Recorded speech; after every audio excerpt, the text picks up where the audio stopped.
Alright, so today we're talking about the 19th century, and dang if the 19th century isn't going to blow up everything that we think about Europe at this point. So naturally we're going to listen to the Marseillaise as our musical introduction. And while I imagine that you probably don't speak French, or even if you do, you're probably not keeping up, the Marseillaise is viciously bloody and violent as far as, the national anthem for a country is concerned. Like, the lyrics here are talking about, raising our bloody standards, the soldiers of tyranny, slitting the throats of our children and our women.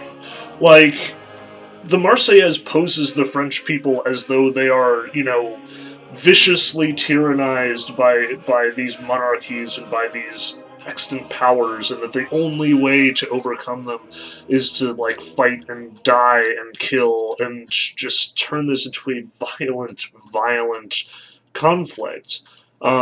This is very much the spirit of the age, honestly. Like, we talked a little bit about this when we went over the Romanticism PowerPoint in the first Goethe lecture. But Romanticism perceives itself as being the movement of rebellion, of revolution. And they do not have any sort of illusions about what that revolution entails. They're well aware of the fact that what they're doing is violent, that people are going to lose their lives, that there's going to be death. This, again, is part of the spirit of the age. The whole 19th century is an age of great unrest, an age of great anger and violence, an age of great change. Political, economic, this is the 100 years that very much sets the stage for the modern world as we know it.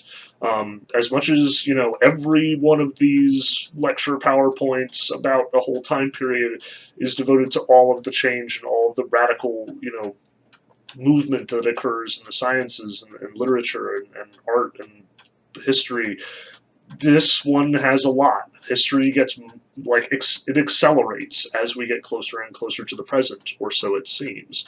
So today we have to start by talking about the economic situation. We have to talk about the Industrial Revolution. And honestly, the fact that we haven't talked about the Industrial Revolution to this point is criminal. It just is indicative of how short on time we actually are in here. But the Industrial Revolution is huge. It changes everything about Europe and America and just the entirety of the civilized world at this point in time. The Industrial Revolution probably starts as far back as the early 18th century. We're talking about, back in the beginning of the Enlightenment, with the scientific revolution kind of coming to a close and the philosophers picking up their philosophy. But also, this is the age when a lot of businesses and entrepreneurs are starting to build factories. And this is radically changing the life of the average citizen. Up until this point, we haven't seen a whole lot of change in the life of, peasants. Back in absolute monarchy, Louis XIV in the 17th century, he's changing up how the nobles live their lives by moving to Versailles from Paris. But the average Frenchman on the street doesn't really notice all that much. Maybe it's just a little bit less crowded, or maybe the people he reports to has changed, but for the most part it hasn't changed that much. Likewise, for all those crazy revolutions in the 17th century in England, not a whole lot of them influenced the life of the average person, except insofar as they were probably conscripted. They had to choose sides. This changes everything.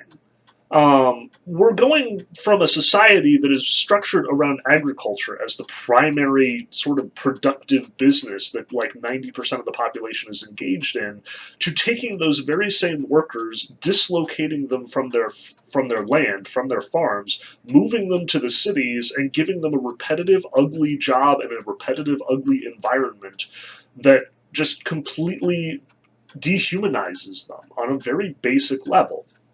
You've got to understand that most peasants at this point are the product of literally centuries, hundreds of years, dozens of generations of fathers passing on land to sons. either, with the help of the Lord or, with him moving things around. But farming is the primary job that all of these people are trained to do. And then all of a sudden, basically overnight, in the course of like a few generations, that work disappears. It is mechanized, and nobody wants you to work a farm anymore. Instead, they want you to come to a factory, and they want you to work in a factory. They want you to spend your life like managing machinery or doing fiddly work on a single object over and over and over and over again.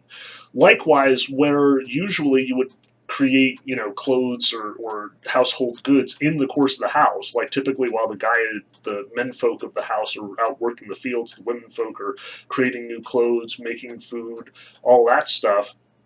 Now that work has been relocated to the factories. On the one hand, this is a good thing. You can produce dozens and dozens of shirts way faster in a factory with a mechanical steam-powered loom than you can, with like individual people doing it at home. It also, again, takes the business of work, takes the product of your work out of your hands. But what's really dark and scary about this is the fact that these factories start to snowball. Like, imagine, if you will, that you are an entrepreneur. You are, you have a substantial amount of starting capital, so you decide to build a factory. Like, you build a textile plant on some river somewhere, so it's turning your wheels and making your machinery work. You're using steam power, perhaps, if it's the latter part of the 18th century or early 19th century, and you start hiring people. You hire peasants who are being disenfranchised, who are unemployed. You staff your factory. You build, you build this empire, you start turning out products, and then you have enough money to build another factory. So you build another factory. Now you're doubling the speed at which you're making profits. And because you're doubling it, now you've got 4 factories. Now you've got 8 factories. Now you've got 16 factories. This is how the economy works at this point in time. It used to be that the entire economic system was, people at home make their goods, they bring the goods to town to sell them, and then traders in town would buy them up, ship them wherever they want to go. That's mercantilism in a nutshell. But now, with the advent of industrialism, trade is entirely conducted from the top down. Like, you do not have a hand in what happens to the clothes that you make when you were a factory worker. You just make them, and then you give them to your boss, and then your boss does whatever the hell he wants with them. What's more, the circumstances of your life are also changing dramatically. This is the age before OSHA. This is the age before restrictions about who can work and at what times and for how long. There are no standards in place. And honestly, the fact that we're measuring time is itself a huge new innovation. Clocks are now regularly available, and where people used to live or die by the sunrise, like, I'm going to get up when the sun comes up in the morning, and I'm going to work on my farm, and then at night, I don't want to spend money on candles, so I'm going to go to bed as soon as it gets dark. Well, now, you are on the clock, literally. The clock is going to govern everything that you do. You are expected to start work at a very specific minute of the day, and you are going to end work at a very specific minute of the day. And it's not 8 hours. We're talking about like 12 to 16 hour shifts every day of the week, except maybe Sundays if your employer is feeling especially generous. And we are talking about some shitty conditions. These factories were not ventilated, so as a result, you were frequently exposed to like soot or grime or like fabric or cotton or cloth just like free floating in the air. There was no priority towards cleanliness. What's more, the machines are really dangerous. Like, people are getting caught and killed in these machines all the time, and there is no workers' compensation here. If you get seriously injured by a machine, your career is over. You're done. You're going to go back to your shitty little apartment, and you're going to die there. And that's all that you have to look forward to. Poverty is rampant in this culture. This is why so many writers are really angry about this. And what's more, this applies not just to men, but to women and children as well. Again, there are no child labor laws in place. You would be expected to, start work at like 8 or 9 or even earlier if you doing simple tasks around the factory. Also, you could help to feed your family. What's more, you're being relocated as a consequence. You know, you used to live on your own farm, or at least a farm that you were renting, or that like some lord had lent to you or something. Now you have to go to the city where the work is, and you have to work in these cities, which are dirty and ugly and dingy and entirely devoted to this rapid industrialization. Um, all of a sudden, the cities are exploding in size over this 200-year period. Like, we're going from cities that were, you know, composed of like maybe 100,000 people on the outside to multiple millions by the end of the 19th century. Like, it is rapid expansion, and the cities become the center of the world. It used to be that people were spread out over long stretches of land over the entire duration of your nation. Now everybody is concentrated in these industrial centers. Now everybody works in the city, the rich and poor alike. And this leads to problems. See, the trick about the Industrial Revolution is, in addition to all of this incredible economic unrest, all of these people getting paid garbage wages to do terrible jobs with no security or protection or like anything, all of these people are unhappy and they are put in the same place. They are all bunked together in work bunkhouses, or they're all on the same, low income streets and apartment complexes in the same industrial areas of the city. They're all talking to each other and they're all mad as hell. And that means that they too are going to revolt. Um, Obviously, the big sort of revolution hanging over Europe at this point is the French Revolution. This is where things really get kicked off. And while we talked about the American Revolution now, like quite a while ago, as being sort of the pinnacle of Enlightenment philosophy, like here we are, this rationally motivated constitution and this new form of government entirely governed by this rational philosophical document, the French Revolution is not that. The French Revolution is a bunch of really angry people with some vague understanding of the ideology behind their anger, taking it to the streets and killing whoever gets in their way. It is chaotic, it is violent, it is totally unsupervised, it lacks central leadership, and in fact the French Revolution will frequently overcome and depose its leaders, like the revolutionaries of one day are going to be going to the guillotine the next. It is a nightmare. It is as close to anarchy as you can get, pretty much. It all starts with this, the taking of the Bastille, which, we have our painting by Huel here. All of these angry French citizens, annoyed at, some of the political arrests that have been taking place, they take up their pitchforks and torches and they storm the Bastille, the great fortress prison in Paris. They bust out all of the prisoners, they kill all the guards who get in their way. In short, they take over the most fortified place in the city. And now they are running the show.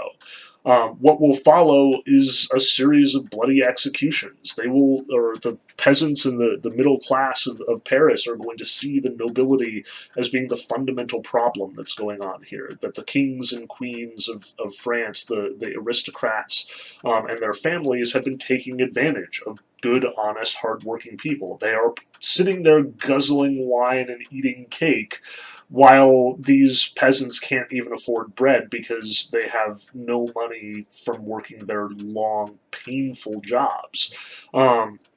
So as a consequence, they get mad and they start executing people. This is the age of the invention of the guillotine, the machine that is so effective at cutting off heads that it is considered to be both humane and a symbol of democracy in its own right. Everyone gets decapitated the same way, which is bullshit because the guillotine frequently doesn't get sharpened frequently enough, so it can take multiple times for them to take your head off. And if your executioner is feeling particularly vindictive, you can have a really rough time of it with, the national razor. But out of this chaos, out of all of this unrest and all of this violence and all of these people who are just upset, we get Napoleon, the dictator. As much as the fundamental principles underlying this revolution, insofar as there are principles, are liberté, égalité, fraternité, like freedom, equality, and brotherhood, as much as this is a revolution of the citizenry to take over the government and distribute it equally, as is often the case in times of great unrest, in times of great sort of governmental absence, one charismatic leader often ends up being the person to fill the vacuum. And in this case, it is a once lieutenant, now governor of the army named Napoleon Bonaparte, who takes over the entire government, declares himself emperor, and proceeds to engage in a long campaign conquering basically all of Europe at this point. As you can see from the map here, at the peak of Napoleon's empire, it extends all the way from Spain through France and Italy and Germany and Austria and Prussia and Poland, all the way to the borders of the Russian Empire. And Napoleon is terrifying to the people of Europe. Like, keep in mind, as much as everyone in the entire continent recognizes Napoleon as an upstart, like, he doesn't have any royal lineage. He doesn't have noble blood. There's no reason why he should be running the show. And the French have never been, a terrifying army. No one has ever been able to do something like this before. Like, at this point, the best regarded army in the entire European continent is supposedly the Prussians. The Prussians are very militaristic. They have a really powerful army. But Napoleon has these light infantry units that can move really quickly and take people unawares, and his tactics, like, he apparently, according to rumor, has been reading Sun Tzu's The Art of War, and, has all of these military strategy books that he's been consulting, so everybody is terrified of him because he keeps winning, like, over and over and over again. This French army, sort of bolstered by the ranks of all these disenfranchised peasants, all of these angry citizens of the revolution who, did not actually get satisfaction, who did not make a better world. They're just marching and killing, and nothing is standing in their way. And as they go, they're like wreaking a bloody swath of destruction. Like, they are destroying all of the symbols of the old order. The French Revolution is militantly atheistic. It does not respect God. It does not respect religion. It does not respect any authority of the old guard. The nobles are our enemies. The priests are our enemies. Anyone who, undermines that central brotherhood of Frenchmen is our enemy. And so everywhere they go, they destroy history along with it. Like, we talked very early on in the semester about how they, gouged out the eyes of Da Vinci's Last Supper. They looked at it and all they saw was another religious painting, another, romanticization of old Christian ideals, and they destroyed it intentionally. That was who they were. They took joy in it.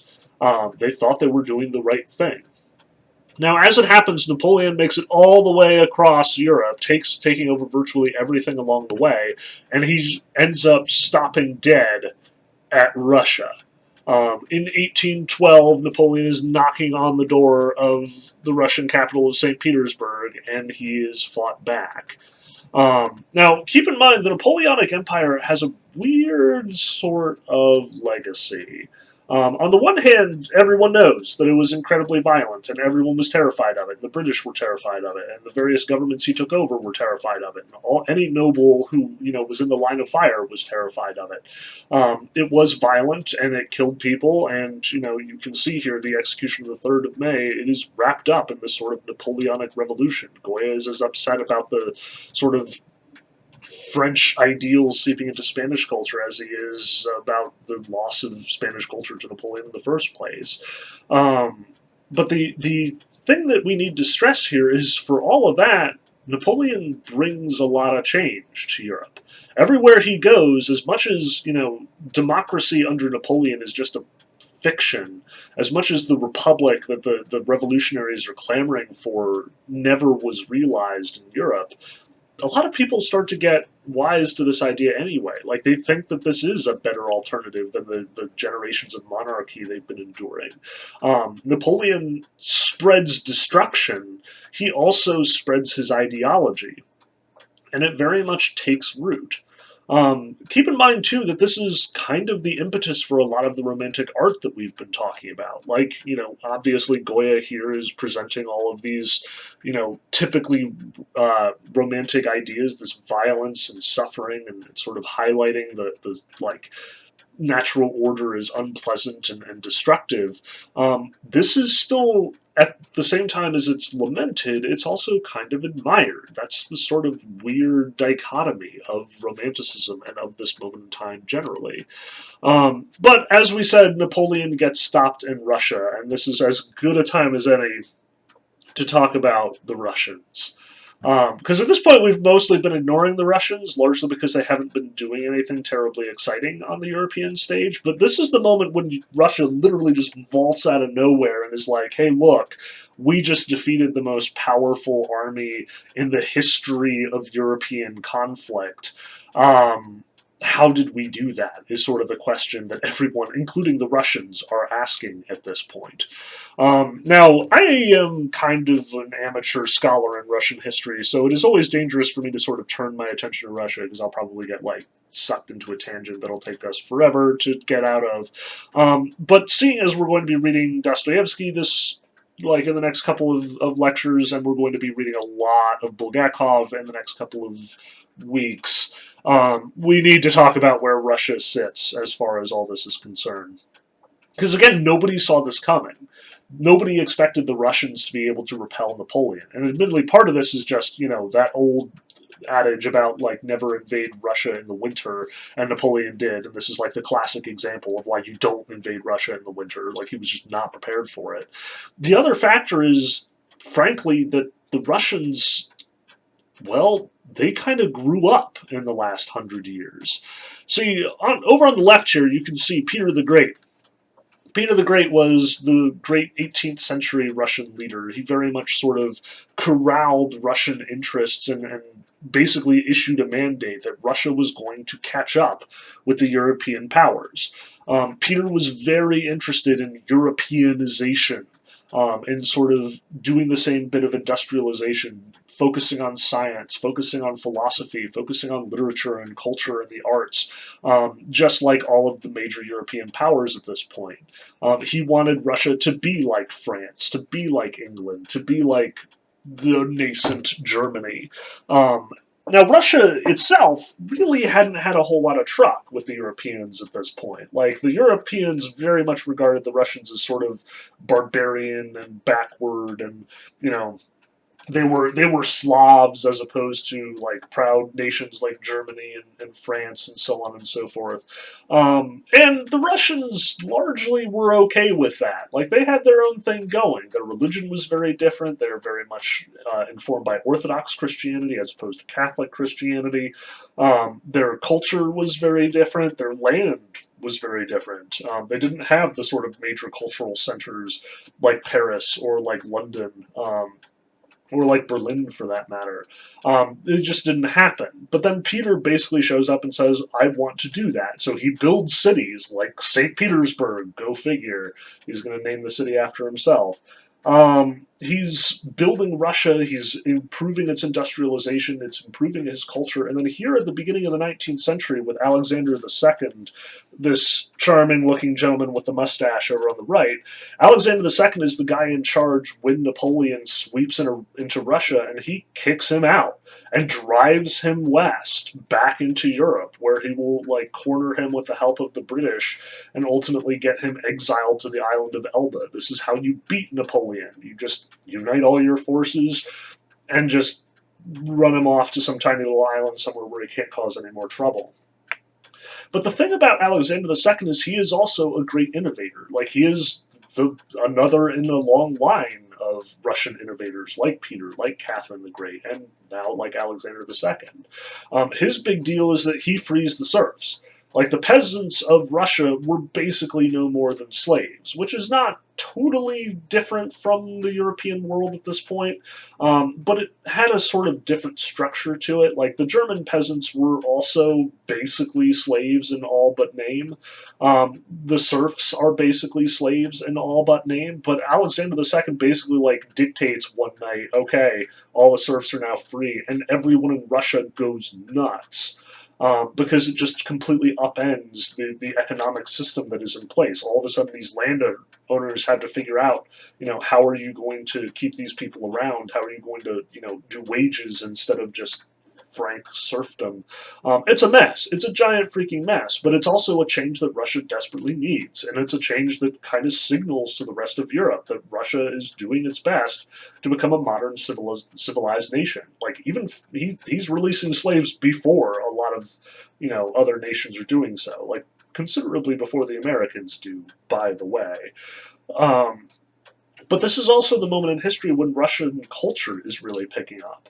Like, I know that at this point we've talked several times about how every nation kind of has their one writer, like the English with Shakespeare, the French with Moliere, the Germans with Goethe. Well, surprise, the Russian sort of literary pioneer, Pushkin, is also alive and writing in 1812. Like, this is kind of Russia's golden age in its own right. At least old Russia. New Russia will have other stuff going on. But keeping this in mind, like, especially when we read Dostoevsky and when we go on to Bulgakov, remember that Russia is kind of a really new player on the European scene. They just kind of showed up out of nowhere, saved everybody's butts, and then proceeded to sort of write and accomplish all of these great feats of literature and music and art. They are very much the up-and-comers of the European world, and they will become even more important as time goes on. But, again, let's not get too buried on our Russian tangent. Let's talk about France some more. So Napoleon gets deposed, he gets exiled to the island of Elba, and the last successor to the king that they can find, Charles X, becomes king. Hooray! France is back to normal. They have a king again. We got rid of that usurper Napoleon. No more European empires. France can rejoin the civilized nations with their civilized monarchies, and we can deal and treat with this person. And oops, nope, they totally overthrew him in the July Revolution of 1830. So when people talk about the French Revolution, you sometimes have to clarify which French Revolution they're talking about, because there are quite a few of them. There is this sort of big French Revolution in the late 18th century that leads into the Napoleonic Wars, but then France just keeps revolting. Like, we get this pattern where, Europe and Russia and Austria and all of those nations nearby who are terrified that the French are going to get uppity again and bring Napoleon back and start taking over Europe all over again. They keep putting in kings, like actual monarchs, inheritors of, all the Louis that came before. And the French people just keep chucking them out. They put in Charles X, and Charles X sucks, so the people get rid of him. But every time that they do this, every time that the French revolt, more and more people start snowballing with this revolt. So notice in this July Revolution of 1830, not only do you get a revolution in France, but you also get one in the Netherlands, in Poland, and in Switzerland. Europe is kind of a powder keg at this moment. The Industrial Revolution isn't just affecting France, it's affecting everyone. All of these people are disenfranchised. All of these people are getting crappy wages for crappy jobs with crappy pay. Everyone is upset. The nobility is absolutely running nuts, trying to, at the same time, hold on to all of their power and enjoy that power, but also increasingly terrified that the people below them are going to chuck them out and take that power for themselves. Not just in France, but everywhere. So, again, we get, after the revolution is quelled, we get Louis-Philippe, who is famously known as the bourgeois king. Not actually an aristocrat, but just sort of like coming in from the middle class to hopefully keep those annoying academic buggers quiet. And this also doesn't work. And in 1848, all hell breaks loose in Europe.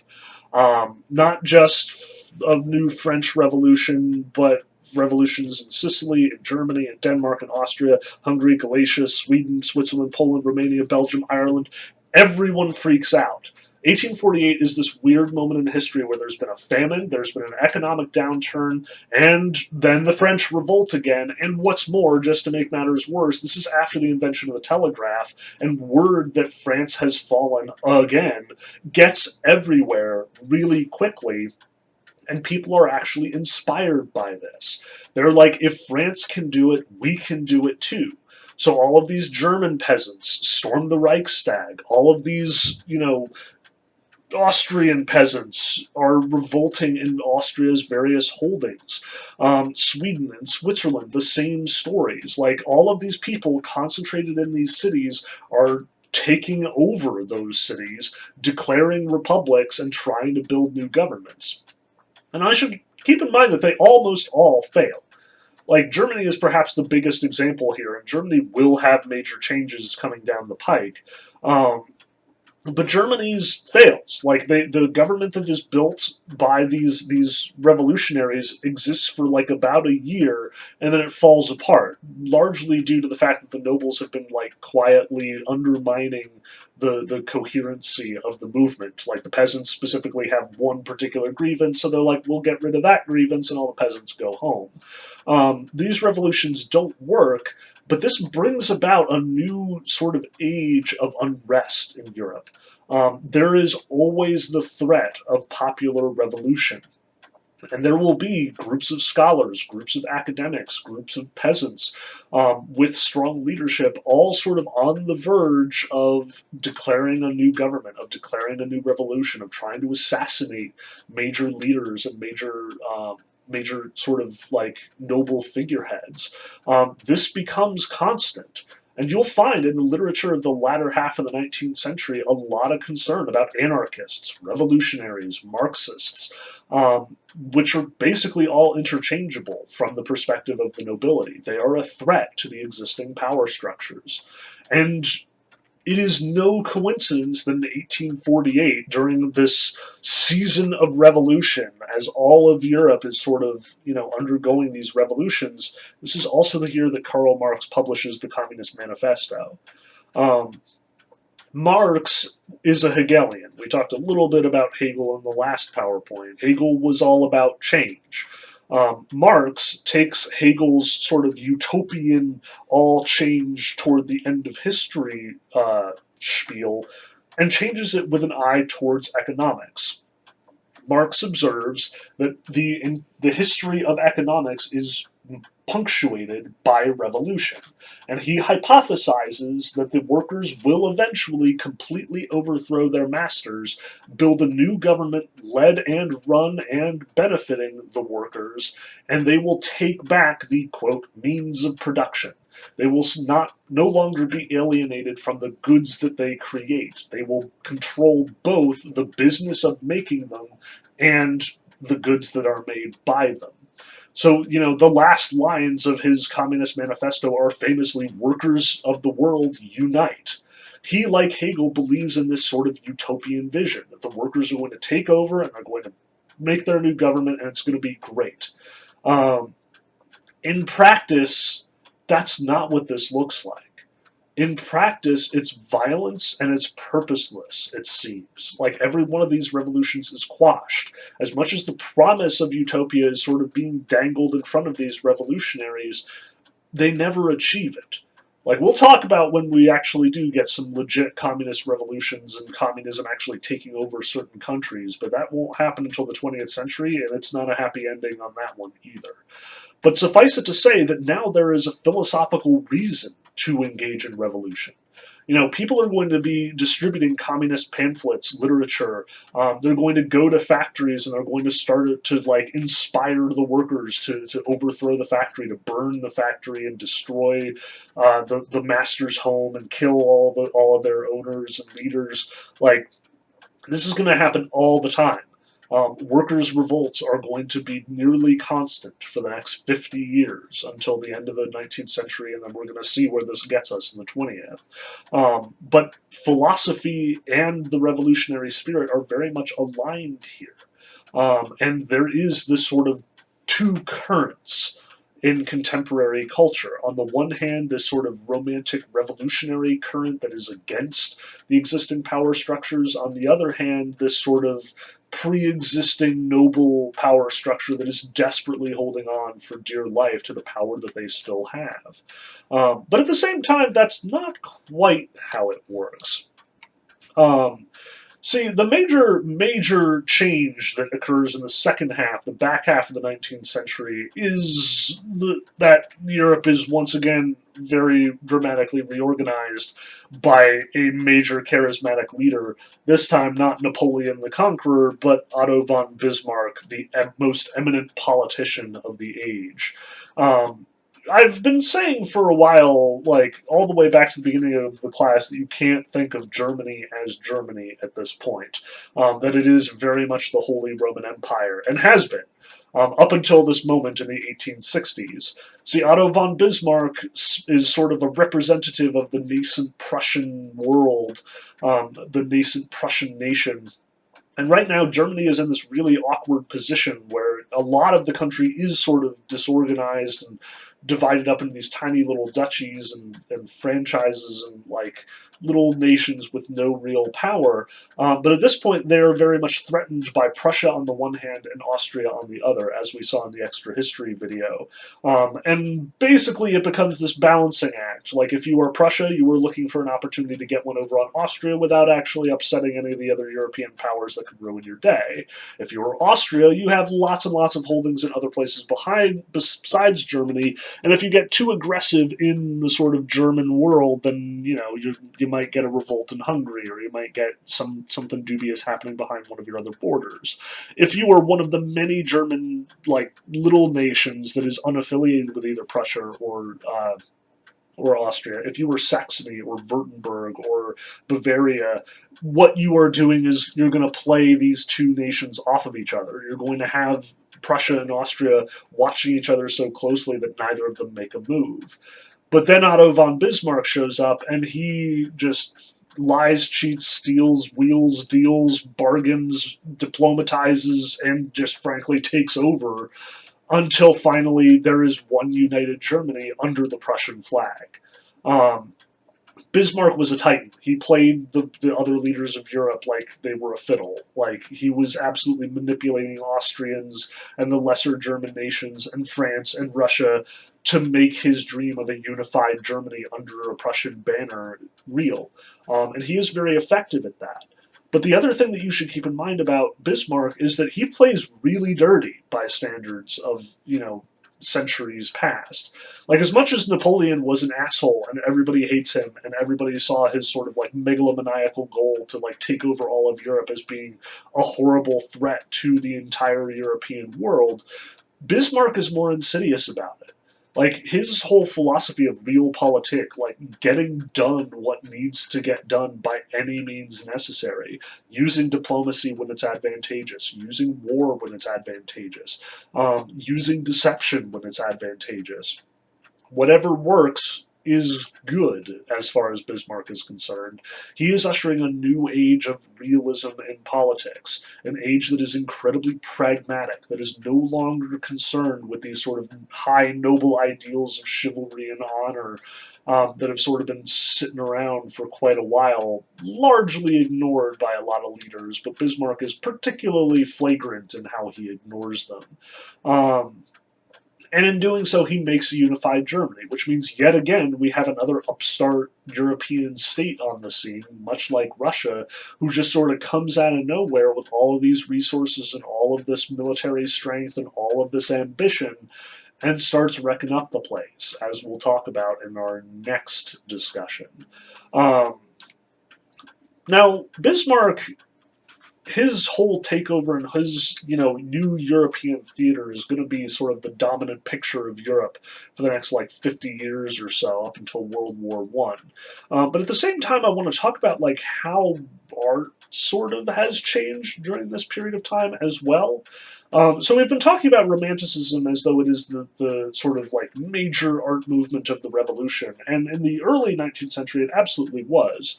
But this is also the moment where, art has sort of come into its own modern identity. We're starting to recognize that art movements follow patterns. And here, because Romanticism was originally, this upstart art movement, who paints big pictures of landscapes, we like portraits, and we like pictures of religious iconography, as much as it was the revolutionary art movement at the beginning of the 19th century. By the middle of the 19th century, it's very much more passé. So here we have some American Romanticism, The Rocky Mountains, Lander's Peak by Albert Bierstadt of 1863. And you can see all of the usual romantic flourishes are in place. You've got like nature being very much more on display than the actual business of human beings.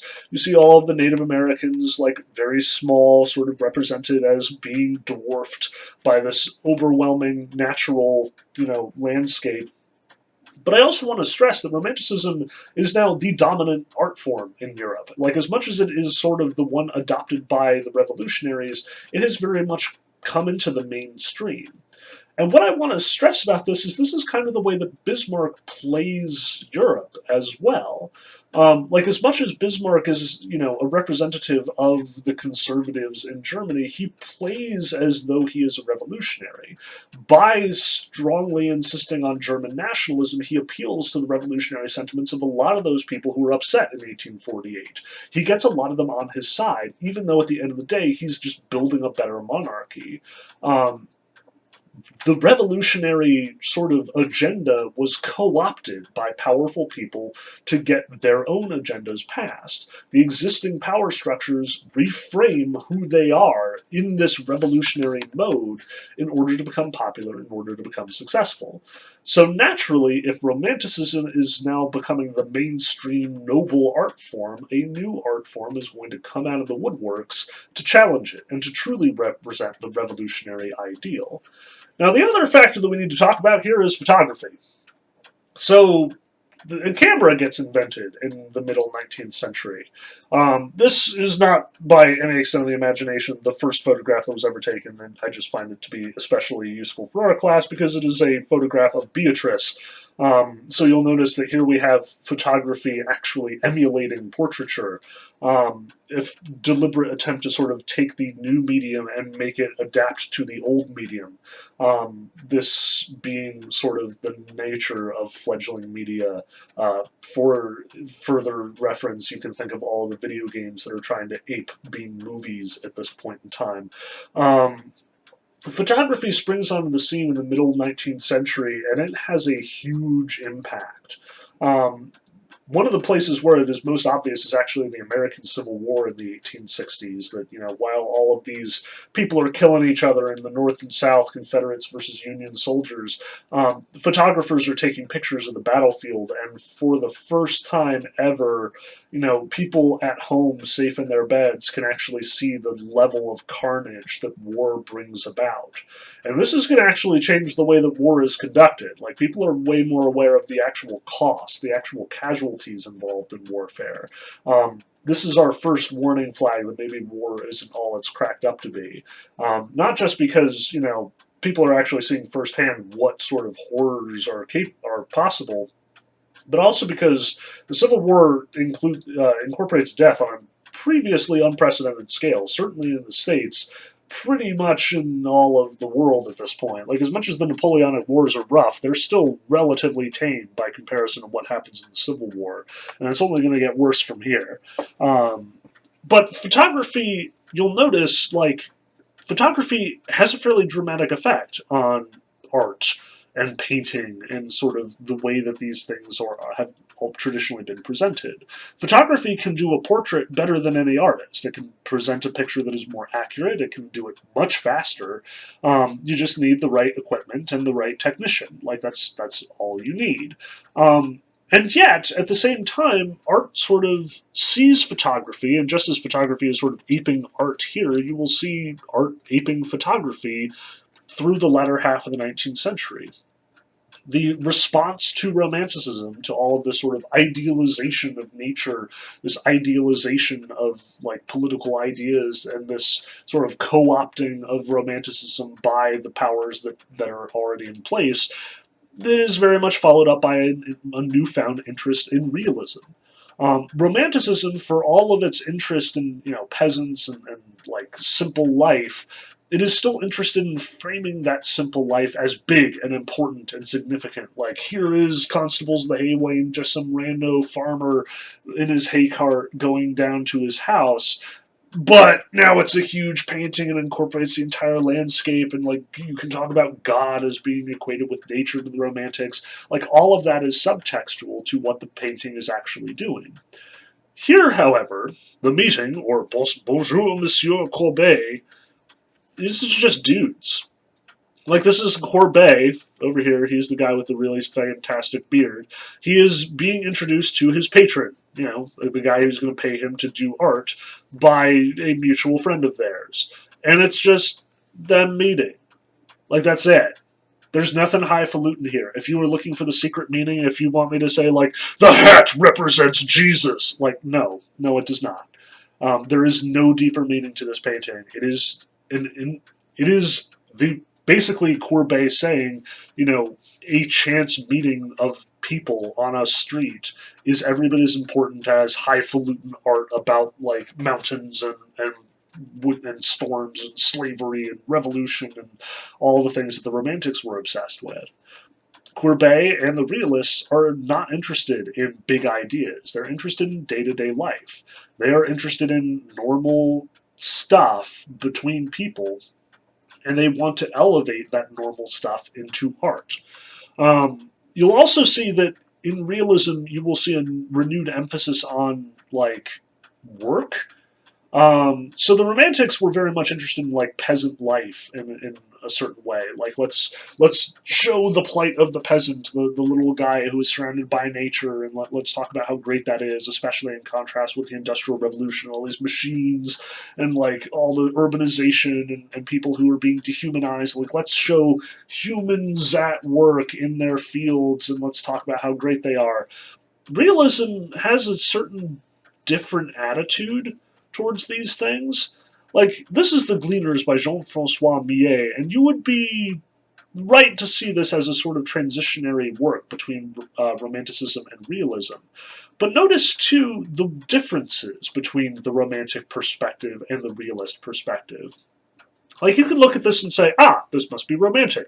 There are people suffering. There are people working very hard.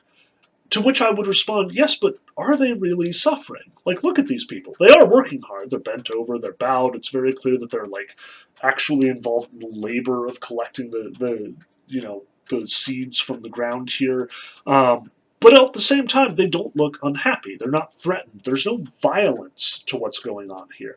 As much as this is hard work, it is also hard work that these women are capable of doing. They are powerful. The painting here is not portraying them as though they're heroic, nor is it painting them as though they are tragic. It is presenting them as though they are people. People who are given a hard job and who have to do a lot of work, but who are capable of doing that work, who are totally able to overcome what that work offers.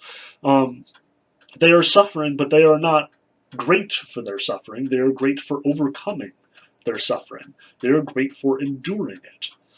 You'll also notice that by contrast to the Romantics, like, you can look around and say, nature. Like, nature is all around these women. Clearly, this is romantic work. But look at the relationship of nature. You don't see the big, high mountains. You don't see, like, the natural forces of storms overpowering people. No, the women are clearly front and center, and they take up a sizable proportion of the entire frame here. But what's more, the landscape is flat. Nature's power is not being emphasized here. If anything, nature's being conquered is being emphasized. Notice that the one thing on the horizon are the haystacks. People built those. You can see the houses in the background. People built those. This is a tame nature that is being depicted here, not the nature that is also God. This is the nature that has been beaten into submission by humans, by people working the land, like these gleaners. This is a presentation not of nature as this untamed primordial force, but nature as something that humans have beaten into submission and can now use to their benefit. And the symbolism is fairly strong here. Like, notice, again, like, nature is heaped up in the back by people. This is a picture of people working to, keep the land in check, to use it properly. So again, a lot of those romantic ideals are just not present here.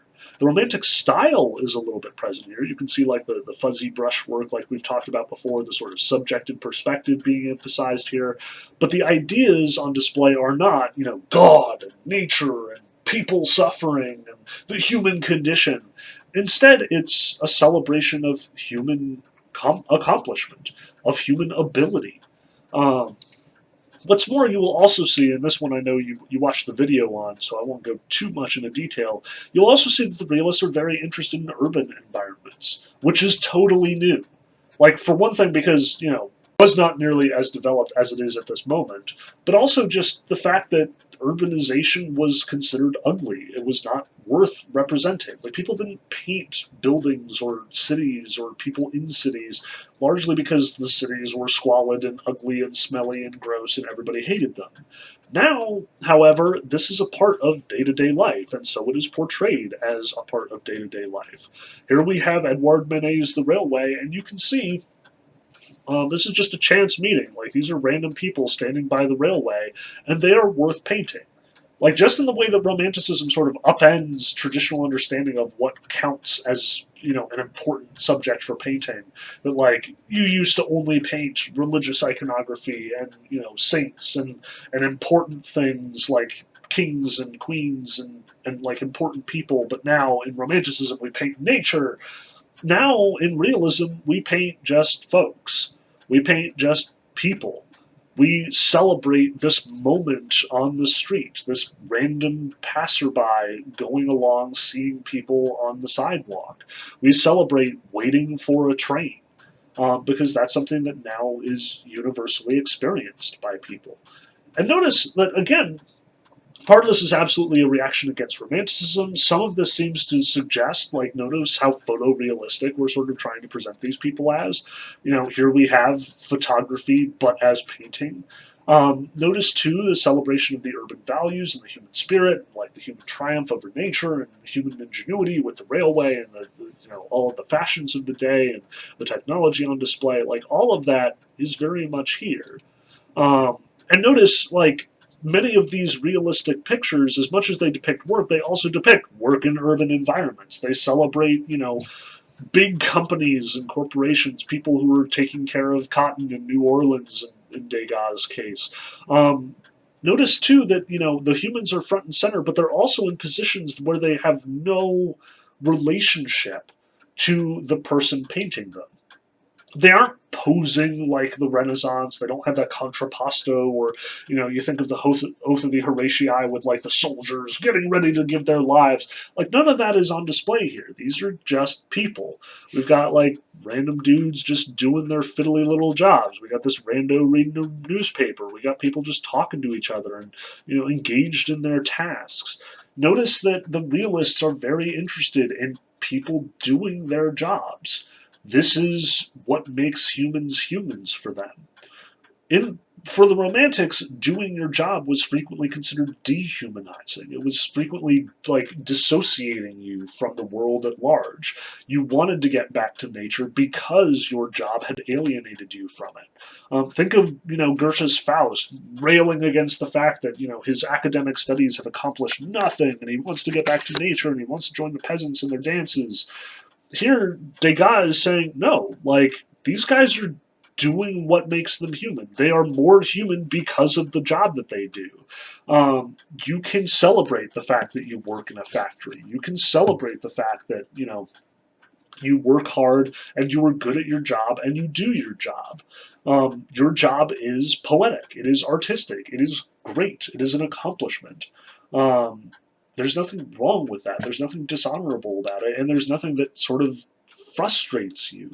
Like, this is who you are and how you are who you are.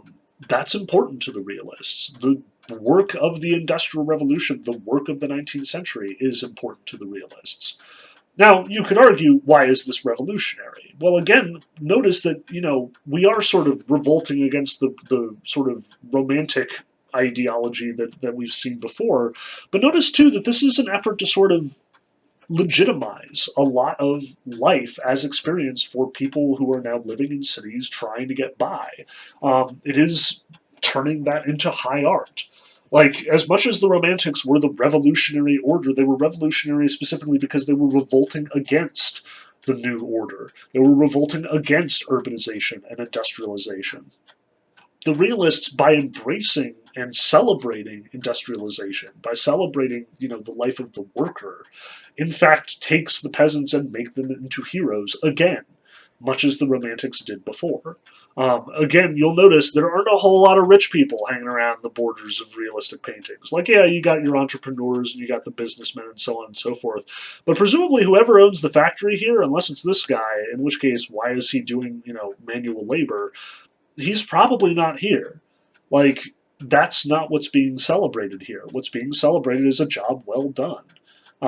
So, since there is nothing else to sort of pay you for your work, since the wages are ridiculous and your home life is a mess and, you live in a squalid, ugly apartment, take reward in knowing you have done your job. You have been a good cog in the machine, even if that's all you have been. There's a nobility to that, as far as the realists are concerned. Now, the other thing that we should definitely talk about in realism, because if anything more important than realist, visual art is realist literature. This is the moment when, that novel we were talking about in the last couple of lectures, like back in the Enlightenment with Defoe and Tom Jones and the first early 18th century writers sort of appealing to popular sensibilities, the novel has evolved as well in the 19th century. In fact, it evolves dramatically in the 19th century. It changes radically. We get a lot of romantic writings, romantic novels, like we saw with The Devil and Tom Walker, or the poetry of Byron, or Goethe's Faust. We see a lot of this sort of highfalutin romantic idealization. We get Hawthorne and his fables, and we get Melville and Moby Dick, and we get Edgar Allan Poe, and we get Wordsworth, and we get Keats, and like all these really important writers. But it's realism where things really start to change, and we start to see the novel in its contemporary form.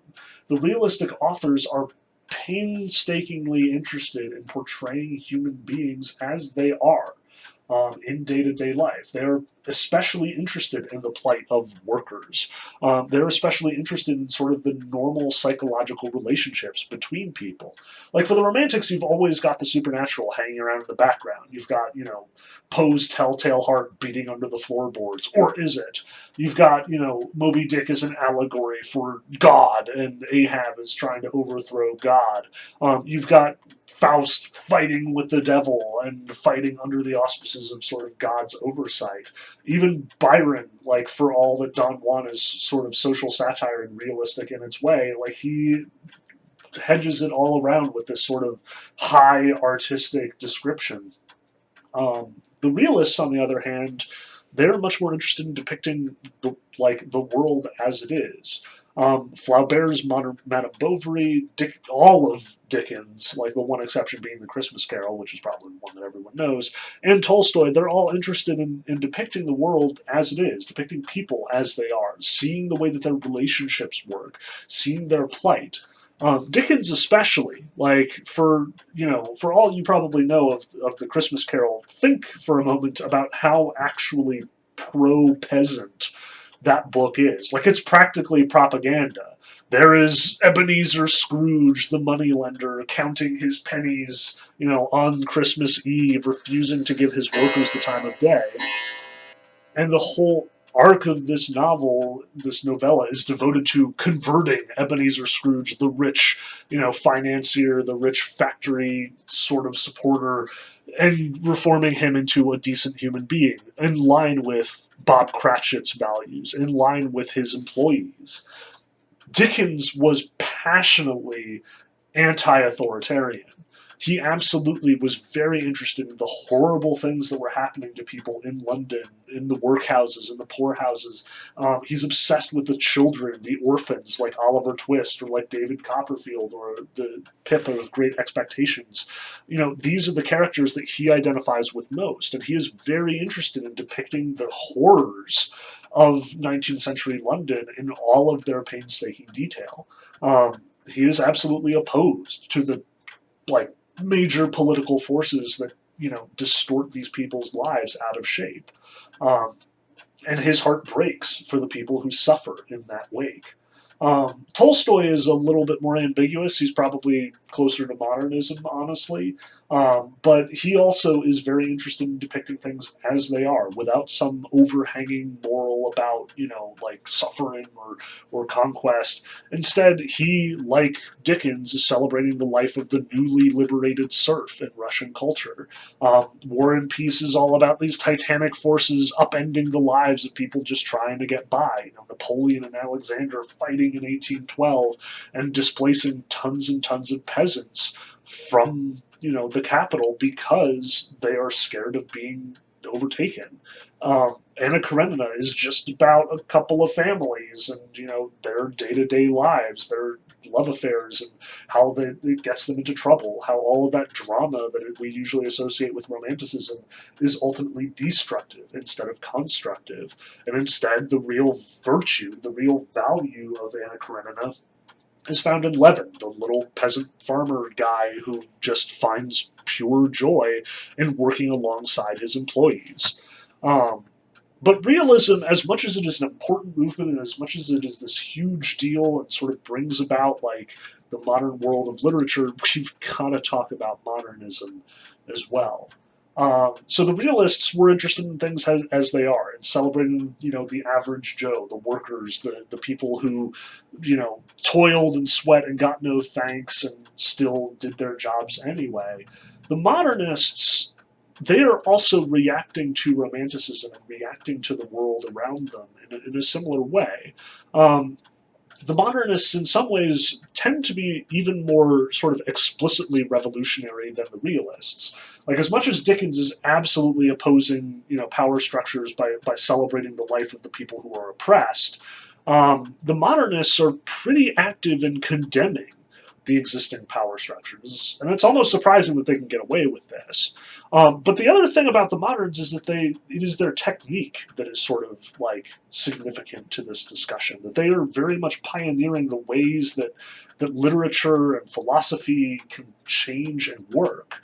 The moderns are, for the most part, philosophers and like novel writers all at the same time. Now, keep in mind the sort of reaction that we've seen over the whole 19th century. We're coming out of the Enlightenment. Everyone is absolutely convinced that reason is like the highest virtue in the world. Romanticism comes along and questions those values, and then we see like firsthand that all that modern rationality gets us is violence and revolution and overthrow and dissent and anarchy and bad things. The moderns are sort of reacting to both the romantics on the one hand and the realists on the other. They are looking at this sort of philosophical development and trying to sort of cobble meaning out of chaos. The hallmark of the moderns is there is a distance between the ideologies that they depict and what they are in fact writing. And I know this is kind of a hard concept to wrap one's brain around. Like, the moderns are especially good at representing ideologies not as, the fundamental thesis of what they have to say, but rather as one of the many positions that a person can have. And they're interested in sort of pitting these positions against one another. So let's take Kierkegaard, for example. Like, Kierkegaard is this random Danish philosopher who, like, comes out of nowhere, does some really weird stuff, and then, the Danish philosophy scene kind of grows up around him, honestly. Kierkegaard was a hardcore Christian. In fact, 2 of our 3 are hardcore Christians in surprising ways. But Kierkegaard wrote under a bunch of assumed names. Like, Kierkegaard almost never published anything under his own name. He never wrote as Soren Kierkegaard. He wrote as Victor Eremitia, Victor the Hermit, or Johannes Climacus, John the Final John, or Anti-Climacus, Anti-John. Like, he's just got all of these voices, and in every single one of his texts, it's unclear whether he is actually saying what he believes, or if he is presenting an idea to sort of like just exist in the world and to potentially oppose. When he writes as Johannes Climacus, he presents one idea, but when he writes as Anti-Climacus, he opposes his own idea. And by publishing under these fake names, nobody even knows until Kierkegaard is well and dead that he was the one who wrote both sides of that argument. In fact, Kierkegaard's one of Kierkegaard's major early famous works, which sometimes I have you read in this class, but I won't this time around, unless this is a later class and you're hearing this recording. One of his early works is Either Or, and in it he basically sets up this elaborate explanation that apparently he had this desk and he was messing with the desk, and apparently there was a secret compartment, and he found the documents belonging to two different writers, A and B. And A is this aesthete, and he loves art, and he loves literature, and he just wants to experience and feel emotions, and he doesn't care about the logic of things. He is a very prototypical romantic. And then B, on the other hand, is a judge, and he is very refined and very staid and very stoic, and he has his ideals and he has his ethics, and he refuses to depart from them. And apparently A and B kind of respond to one another. This is all bullshit. Kierkegaard never did any of this. But here is Kierkegaard presenting himself again, not as Kierkegaard, but as a secondary editor who is taking these two other people and putting them together. And he's also writing not as that editor, but as those people who this editor fictionally discovered. Kierkegaard is distancing himself 3 different times from a lot of what he writes in Either Or, because he wants to experiment with those ideas, not because he wants to take them for himself. See, the thing about modernism is that these are writers who are interested in playing with these philosophies, with these ideas. They're not committed to them. Nietzsche, likewise, is all about, airing these axioms. He's just going to shoot off one paragraph about this big idea that he has and then never touch it again. And if he has a thesis, the one thing that 20th century philosophers have very much taken away from him, and sort of as informing the history of philosophy going forward, is that a lot of our ethics, a lot of our ideals, a lot of our philosophical positions are rooted in their history, which kind of seems obvious to us now, but keep in mind that it didn't then. Remember, we've still got Hegel running around and Marx saying that, utopia is upon us. The world is about to engage in this one philosophical position and everything is going to be better. It turns out this was right all along. Struggle or revolution or the workers rising up and seizing the means of production. That's all it will take. Nietzsche is responding, your philosophy is no more true than the moment you live in. And Nietzsche, like Kierkegaard, is doing philosophy from this perspective, from this sort of position on a high mountain, looking down over all the philosophies that have come before, picking and choosing what he wants to say and critiquing them all unilaterally. Nietzsche himself is engaged in the act of destroying those idols. Like the Romantics, like the French Revolution, he wants to shut down God. He wants to shut down Kant and Enlightenment philosophy. He wants to call them out for what they are.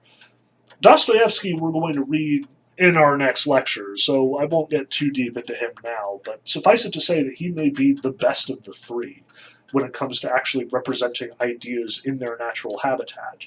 Unlike Kierkegaard and Nietzsche, Dostoevsky never called himself a philosopher. Dostoevsky was a writer first and foremost. He was a novelist, and perhaps one of the greatest. But Dostoevsky is famous for dealing with philosophy in his writings, for having characters who will spend whole monologues talking philosophy, talking about their big ideas for Russia and for the world, for the workers or for the nobility or for art. This is a part of Dostoevsky's world, and he depicts it realistically. That's the weird thing about modernism. It sort of is a realistic movement, but at the same time, because of the way that it uses these ideas, it is very much its own thing in its own right. Now, this whole idea of modernism, this sort of representing characters thinking through problems as they think through them, will only develop and grow in the 20th century. So we will definitely come back to this when we talk about Joyce and Woolf and company. But keep in mind that in this 19th century, yes, we are going to talk a lot about realism, and we're going to talk about the impressionistic artists that come after this, but also keep in mind that this is the beginning of a movement of sort of overarching perspective, modernism, this perspective that sort of looks at all of the philosophies available to us and doesn't feel obliged to choose any one of them. Instead wants to see how they interact, how they sort of like fuse together or, bang into one another. Now, the other thing that we need to talk about before we can get to actual Impressionism, the other sort of idea kicking around here, in the 19th century, the world has grown a lot smaller. I mentioned earlier that the telegraph had been invented. That was a big deal. It means that all of a sudden people can communicate over very long distances in a very short time. Like 3 separate occasions, they try and lay telegraph wires across the Atlantic Ocean so the US and Europe can actually communicate with each other. Twice, it does not go well. Like, it's not nearly insulated enough and it breaks down pretty quickly. The third time, it actually takes, for the most part. At any rate, now everyone communicates very easily. Trade is really easy now that we've got these steamships, so we don't have to rely on wind power, and you don't have people like getting becalmed. All of this stuff is happening simultaneously, along with the advent of railroads, which again dramatically decrease the time it takes to get from place to place over land. In this process, Europe is being exposed to other cultures that they frequently have not. Like, sure, there was trade with China and with India and with Japan in the past, but now that ramps up dramatically. To the point that the Japanese actually, like, shortly after this period, impose like a complete isolationist standpoint, as they have in the past, because this is the point in history where the Americans show up and like single-handedly end this rule of the samurai. Like it's fairly wild history stuff. But what I want to sort of stress here is the sort of relationship between Japanese art and the way that European art works.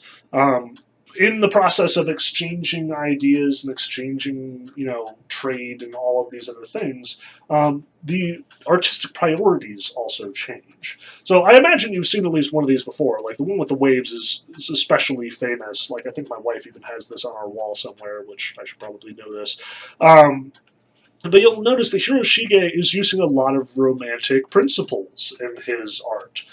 Like, as much as this is very distinctly Japanese, you can also tell that it's also very distinctly romantic. Here is overwhelming natural forces being portrayed front and center over and above, the human beings in the painting. You can see the violence of natural forces, which is atypical for Japanese art. Like, Japanese art is frequently nature-focused, but it is rarely so violent. Like, Japanese art is typically more tranquil. That's part of why Hiroshige appeals to European audiences, because he is very much influenced by European art at the time. But notice too that the distinctly Japanese characteristics, like the writing in the corners, or the fact that like this is very much unrealistic, that humans are not being depicted with the sort of Renaissance values of musculature and realism, the way that we saw with Courbet or the others. This is very much stylized, and just as the Japanese are interested in the romantic values of violence in nature, so our European artists become very interested in portraying the world from an unrealistic perspective as the late 19th and early 20th centuries go on. Which means we have to talk about the Impressionists. This is one of the most major art movements and one of the most transformative art movements in the West. Impressionism very much is the newcomer on the scene, just like Realism became the revolutionary art form against Romanticism, so Impressionism becomes the revolutionary art form against Realism. And there are tons of artists who are more than happy to, say that these Impressionists are immoral, or they're violating artistic principles, or they're saying that, human beings are disgusting, or there's tons of stuff to be said here. Suffice it to say that Impressionism very much did catch on.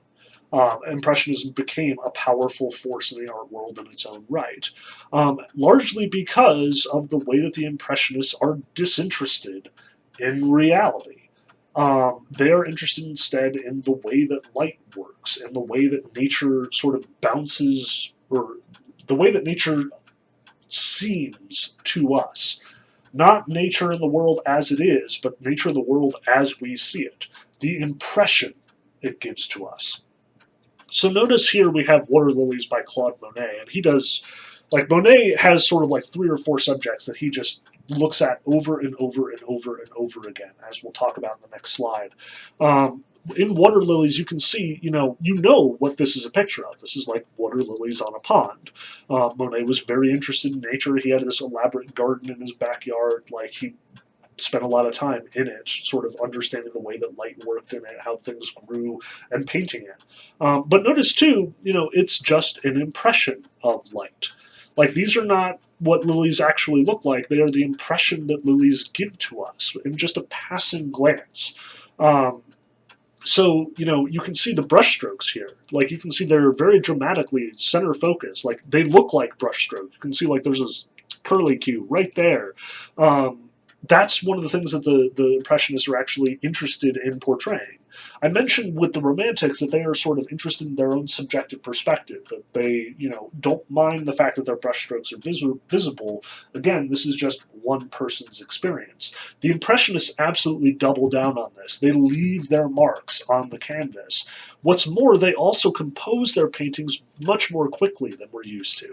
Like, Monet will sit down and in 3-4 hours he will produce this. That's all the time he can afford, because then the light will change and he won't be able to do it. Like the Baroque, he is interested in capturing an instant, a moment. The light as it catches the water lilies at just this time of day, at just this season, at just this moment. And you can see this emphasis in a lot of his work. So he did a whole series on haystacks between 1890 and 1891. Like, we're looking at 6. There are literally dozens of haystack paintings that Monet has put together. But notice, as much as it's the same 2 haystacks over and over and over again, notice how he stresses the difference. The difference in time, the difference in season, the difference in time of day, the way that the light plays over them. The haystacks on a rainy day, the haystacks on a snowy day, the haystacks on a sunny day, the haystacks at dusk, the haystacks at dawn. The way that the shadows change and move in each one of the paintings. Like, that's what Monet is interested in. As much as the Impressionists are interested in nature, they're not interested in nature as nature so much as they're interested in nature as it is a tool for understanding light, for understanding time, for understanding our own way of looking at the world, our own perspective, the way our eye tricks us into thinking that something is an object when it isn't. Again, the brushstrokes are very much on display here. You can see that it's just colors. Like, it's not actually haystacks, except insofar as it's just individual colors being sort of like stuck together. It just gives us the impression of haystacks, hence the name. So realism is very much not in the wheelhouse of the Impressionists, and art is going to move increasingly farther and farther away from realism. At least in the West. It changes elsewhere, but unfortunately we will not get the chance to talk about that so much. Which of course brings us to The Starry Night by Van Gogh, probably one of the most famous and popular of the Impressionistic works. Notice that Van Gogh, again, is not interested in realism here. The stars are disproportionately large, they have these like auras or halos around them. The moon never looks like that. I have never seen the moon look like that, and yet this is the impression we get. Here you have the Milky Way and its effects, but it's all very clearly artificial. It's painted. You can see the brushstrokes. You can see how there's like this clear current to the way that he painted, that this is obviously a swirl developed by the strokes of the brush. His technique is very much on display here as much as the actual thing he wants to paint. Everything is unrealistic. Everything is super artificial, super, like stylized. And that's a good thing to the Impressionists. They want to sort of like hijack your nervous system, to sort of hijack your eye into seeing something that isn't really there. You're the one who says, stars, moon, tree, city. Like, that's not what's being depicted here. And the Impressionists want you to know that. The Impressionists want you to know, this is just color. This is just blotches of color on a canvas, tons and tons of them. And yet, you put it together into meaning. Perhaps the most obvious example of this is, as you saw in the video, A Sunday Afternoon on the Island of La Grande Jatte by Seurat, who uses a technique here called pointillism, where literally every bit in this painting is just a point of color, but together they form the colors that you see here. In fact, our eye is sort of trained to understand points of color more than it is the broad swaths or swatches or what we constitute as realism in art up until this point. So again, like if you look at really closely at the various details of the various colors that are presented here, it's not one green. It's a bunch of different greens and reds and yellows and oranges and blues and who knows, all coming together to form this impression of greenness.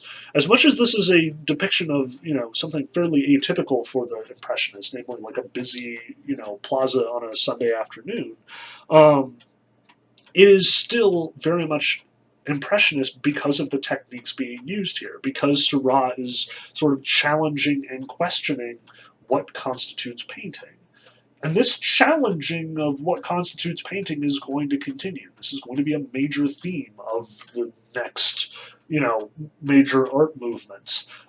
Increasingly, painters are becoming more and more interested by the act of painting itself. They're sort of looking into what makes painting work, questioning, engaging with it, using new techniques, and moving away from the typical Renaissance or Baroque or Romantic ideals of depicting things to depicting themselves, the way we perceive things, the way that things appear to us at a given time of day or at a given moment. Um, these are very temporal works. Where the Renaissance was interested in sort of communicating eternal truths, and Romanticism was interested in sort of portraying the greatness of nature, how it will endure beyond all of human endeavor, the Impressionists are very much arguing the opposite. The greatness of things is defined by human experience, by human perception, by human perspective. We make things what they are. This was all just dots. We turned it into a painting. We turned it into something significant. We turned it into people, in short. Um, so that is the Impressionists. That concludes our lecture for this time. We will read some of these modern writers over the next couple of class readings, and then we will get to the 20th century next week, which will conclude our PowerPoint presentation lectures. So look forward to that.